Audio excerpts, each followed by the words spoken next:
So I recently had a jinn experience per se, where I met this individual. He accepted Islam on the day after Halloween. Now why would someone accept Islam on the day after Halloween? Basically what had happened was this individual, he had gone out partying with his friends. All of them got completely drunk, and they were picked up by a Muslim brother who was offering his services to do, take all the drunk people home that night. And they were actually staying at a hotel. So halfway during the drive home, this individual, he starts acting very, very strange, literally as if he's possessed. Now everyone's drunk, they don't know what's going on, but when they take him back to the room, some of the people are getting back to their senses. So one of the guys is actually a Christian pastor. So he starts having fun with this individual that's possessed now, and he starts playing like this Christian rock music.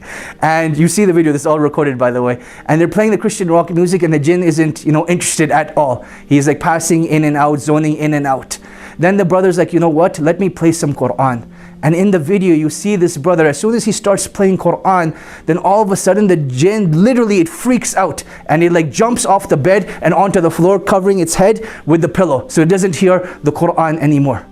Now the next morning when this brother, now he's our brother, he gained his consciousness, and they showed him this video. And he asked the Muslim driver that was there, what happened? What is this? What was it that you were playing? And he tells him that, look, it looks like you're possessed by a jinn. And what I was playing was the Quran. And he starts giving him da'wah, and he actually accepts Islam at that time, the very next day, alhamdulillah.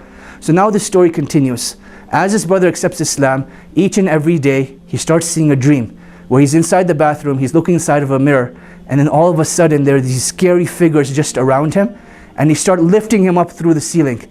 And he start taking him through what seems like to be Jahannam, because there's fire everywhere, there's destruction everywhere. And they keep on telling him, this is your abode, this is your abode, this is your abode. Now he wakes up in a panic.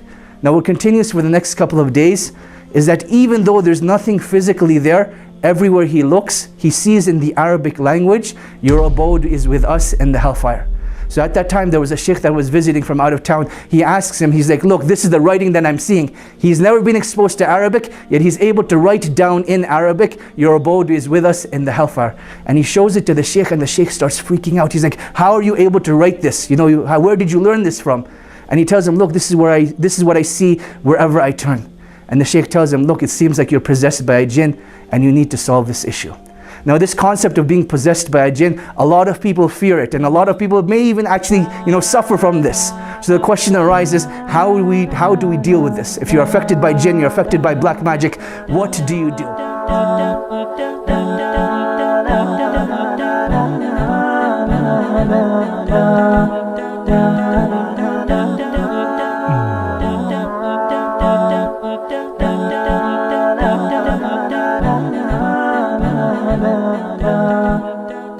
da